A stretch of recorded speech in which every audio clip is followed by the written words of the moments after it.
Body's not meant for sexual immorality. Let's go ahead and define sexual immorality. So sexual immorality is any sexual activity, thought, desire outside of marriage between a man and woman.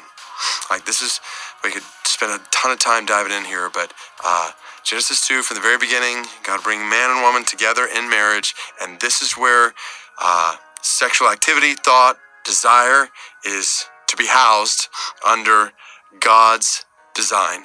So anything that goes outside of that design, sexual thought, desire, activity outside of marriage between a man and a woman would be sexual immorality.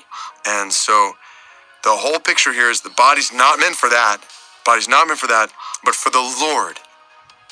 And the Lord for the body. So picture that. So the body is for the Lord.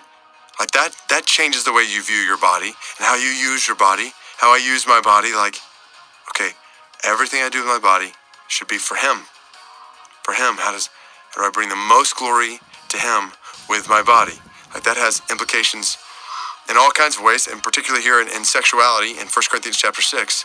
But then catch the follow-up phrase. It's not just the body is for the Lord, but the Lord is for the body. Meaning, so picture this. Sometimes I think we have this tendency to say, okay, so no sexual immorality, only what is glorifying the Lord. Like that feels restricting.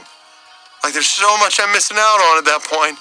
So much sexual activity, thought, desire, outside of marriage between a man and a woman that we're missing out on if we're fleeing sexual immorality and we're just doing whatever's most glorifying to God. Well, yes, but don't miss it. This is for our good. God is for our body. It's for your body.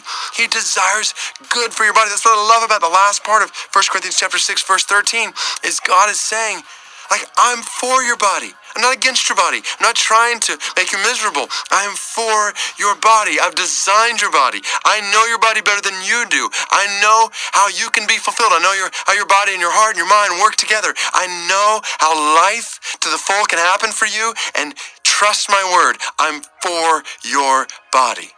So when we live in accordance with God's word, when we flee sexual immorality, then what we are doing is we're saying, I trust you, God. I trust you with my body. It's for you, and I trust that you are for me. No, God, help us to believe that.